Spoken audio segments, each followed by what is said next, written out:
महाराष्ट्रात 4.14 लाख बनावट पीक विमा दावे उघडकीस। सर्वाधिक बनावट दावे बीड, जळगाव आणि परभणीत। अर्ज तपासण्यासाठी फेर तपासणी आणि प्रत्यक्ष निरीक्षणाचे आदेश। पीक विमा घोटाळा 5,000 कोटींच्या वर जाणार। सुरेश धस यांचा दावा। पीक विमा घोटाळ्यावर शासनाने सखोल चौकशी करण्याची मागणी। तर या संदर्भातील कृषी मंत्र्यांनी चर्चेला यावं, माझी तयारी। धस यांच्याकडून माणिकराव कोकाटेंना आव्हान। ठाण्यात डम्पिंग ग्राउंडसाठी जितेंद्र आव्हाड आक्रमक। ठाण्यातील कचरा कुठे टाकला जातो पालिका आयुक्तांनी सांगावं। ठाणेकरांना पाणी आणि डम्पिंग ग्राउंड पाहिजे, आव्हाडांची मागणी। मुंबईतील लीलावती हॉस्पिटलमध्ये कर्करोगासाठी 300 खाटांचं लोकार्पण। उपमुख्यमंत्री एकनाथ शिंदेंच्या हस्ते लोकार्पण सोहळा संपन्न।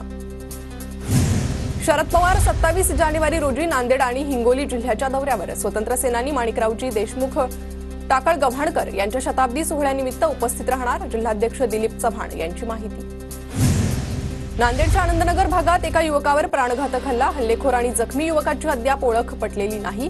पोलिसांकडून अधिक तपास सुरू। वसईच्या नायगाव बापाने भागात जमिनीच्या वादातून गोळीबारानंतर मारहाणीची घटना। घटनेत 6 ते 7 जण जखमी झाल्याची माहिती। पोलिसांकडून अधिक। पुण्यात प्रीपेड मीटर विरोधात ठाकरे गटाचं आंदोलन। प्रीपेड मीटर लावून सर्वसामान्यांची लूट होणार असल्याचा ठाकरे गटाचा आरोप। चंद्रपूर शहर महापालिकेच्या धोरणाविरोधात शरद पवार गट आक्रमक। मनपासमोरील मैदानावर धरणे आंदोलन। अमृत पाणी पुरवठा योजनेचे संथगतीनं सुरू असलेल्या कामाविरोधात आंदोलनकर्त्यांनी जाब विचारला। जळगाव जिल्हा रुग्णालयात कंत्राटी तत्वावर काम करणाऱ्या कामगारांचं कामबंद आंदोलन। 2 महिन्यांपासून पगार मिळाला नसल्यानं कामगार आक्रमक। कामबंद आंदोलनामुळे जिल्हा रुग्णालयातील सेवा काही प्रमाणात कोलमडली। पारनेर साखर कारखाना विक्री प्रकरणी गुन्ह्याच्या एसआयटी चौकशी शेतकऱ्यांची मागणी। अन्यथा पारनेर पोलीस ठाण्यासमोर उपोषणाचा इशारा। गुन्ह्यातील घोटाळ्याची व्याप्ती 300 ते 400 कोटींपेक्षाही अधिक असल्याची माहिती।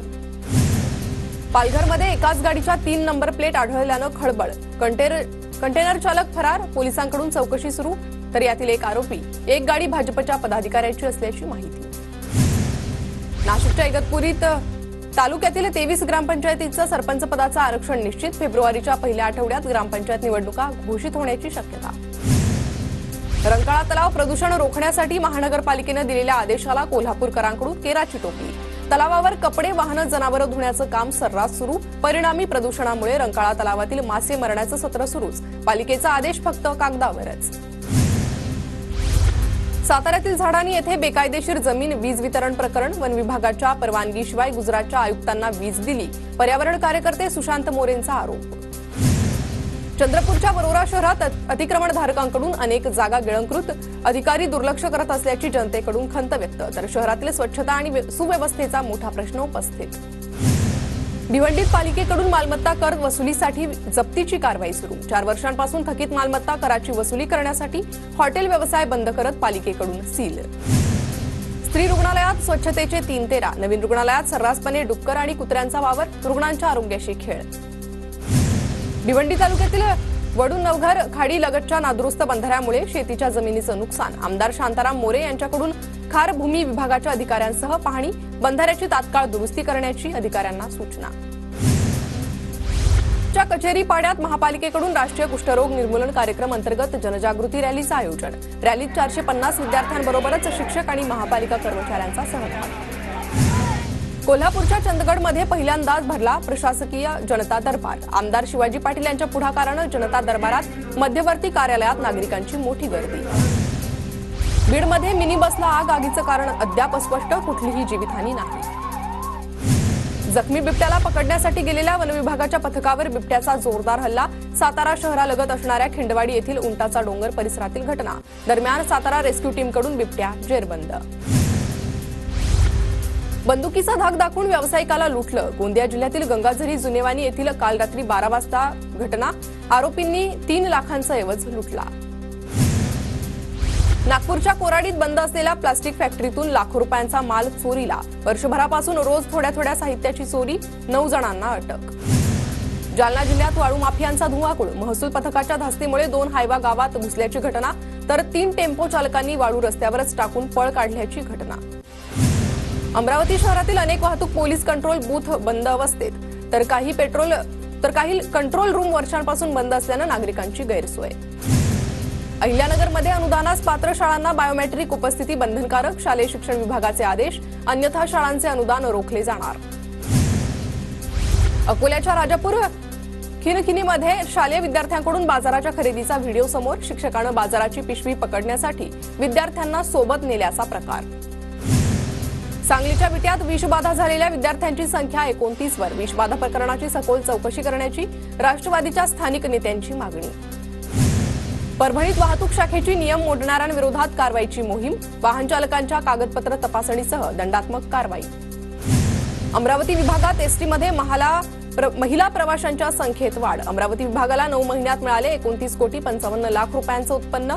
जिल्ह्यात वर्षभरात एसटीमधून 1 कोटी 61 लाख महिलांचा प्रवास. गोंदिया जिल्ह्याच्या सालेकसा तालुक्यातील कचारगड येथे 10 ते 14 फेब्रुवारी या कालावधीत कचारगड यात्रा, जिल्हा परिषदेचे मुख्य कार्यकारी यांच्याकडून यात्रेचा आढावा. 16 राज्यातील भाविक दर्शन करण्यासाठी येत असल्याची माहिती. आझाद चित्रपटाच्या यशानंतर रवीना टंडन साईचरणी लीन, मुलगी राशाला पदार्पणातच यश मिळाल्यानं साईबाबांचे मानले आभार. बीड हत्या प्रकरणातील आरोपी विष्णू चाटेवर आणखी एक गुन्हा दाखल, आरोपी विष्णू चाटेचा मोबाईल अद्याप सापडला नसल्यानं सीआयडीने पुरावे नष्ट केल्याचा ठपका ठेवत गुन्हा दाखल केला. बीडच्या मांजरसुंबामध्ये ज्योती जाधवच्या नावे 9 एकर जमीन, सुरेश धस यांचा दावा, तर शेतकऱ्यांच्या जमिनीतील मुरुम उपसा करून स्वतःच्या जमिनीचा विकास केल्याचा शेतकऱ्याचा आरोप. ज्योती जाधवच्या नावानं लातूरमध्ये शेतजमीन असल्याची माहिती समोर, बोरगाव काळे इथं लातूर टेंभुर्णी रस्त्यालगत 4 ते 5 एकर जमीन ज्योती जाधवच्या नावाने 7-12 उतारा सापडल्याची माहिती. सैफ हल्ल्यातील आरोपीचे मदतनीस पोलिसांच्या रडारवर, ज्यांनी आरोपीला मदत केली त्यांची चौकशी होणार, आरोपीचं भारतात आधार कार्ड बनवून देणाऱ्याचीही चौकशी होणार. अभिनेता सैफ अली खानवरील हल्ला प्रकरणी रिक्षा चालकाची चौकशी, आरोपीला बांद्रा तलाव परिसरात पाहिल्याचं तपासात उघड. अभिनेता सैफ अली खानवरील हल्ला प्रकरण, आरोपीनं वांद्रे तलावात फेकलेला चाकूचा तुकडा पोलिसांना सापडला, आरोपीला तलावाच्या परिसरात नेत पोलिसांकडून तपास. एकनाथ शिंदे उद्यापासून राज्यभरात आभार यात्रा काढणार, विधानसभेला मिळालेल्या यशानंतर जनतेचे आभार मानणार, शिवसेना नेत्या शायना एनसी यांची पत्रकार परिषदेत माहिती. वादाच्या पार्श्वभूमीवर नाशिक रायगडच्या पालकमंत्री पदाचा तिढा काही दिवस कायम राहण्याची चिन्ह, शिवसेना आणि राष्ट्रवादीकडून दबावाचं राजकारण सुरू. पालकमंत्री पदाला ब्रेक लागल्यामुळे आदिती तटकरेंना दुःख, मंत्री भरत गोगावलेंची आदिती तटकरेंवर टीका, आमचा शिंदे साहेबांवर भरोसा आहे, ते योग्य निर्णय घेतील असंही वक्तव्य. मुख्यमंत्री दावोसला असताना कुरघोड्या योग्य नाहीत, पालकमंत्री पदावरील वादावरून आदिती तटकरेंचा भरत गोगावलेंवर पलटवार. अपात्र महिलांचे पैसे परत घेणार नाही, आदिती तटकरेंनी भूमिका बदलली, आधी पैसे परत घेण्याच्या वक्तव्यानंतर आदिती तटकरेंची माघार. वाल्मिक कराडला 14 दिवसांची न्यायालयीन कोठडी, संतोष देशमुख हत्या प्रकरणात वाल्मिक कराड एसआयटीच्या ताब्यात. स्वर्गीय संतोष देशमुख यांचे बंधू धनंजय देशमुख आणि त्यांच्या कुटुंबियांनी घेतलं श्री विठ्ठल आणि रुक्मिणी मातेचं दर्शन, सगळ्या आरोपींना फाशीची शिक्षा व्हावी, धनंजय देशमुख यांची विठ्ठलाकडे प्रार्थना. पत्रकार कराडचा सीसीटीव्ही शोधू शकतात पण पोलीस नाही, हे पटतंय का? वाल्मिक कराडच्या सीसीटीव्हीवरून दमानियांचा पोलिसांना सवाल, कराडसह सर्व आरोपींना आर्थर रोड जेलमध्ये ठेवा, दमानियांकडून ट्विट करत मागणी.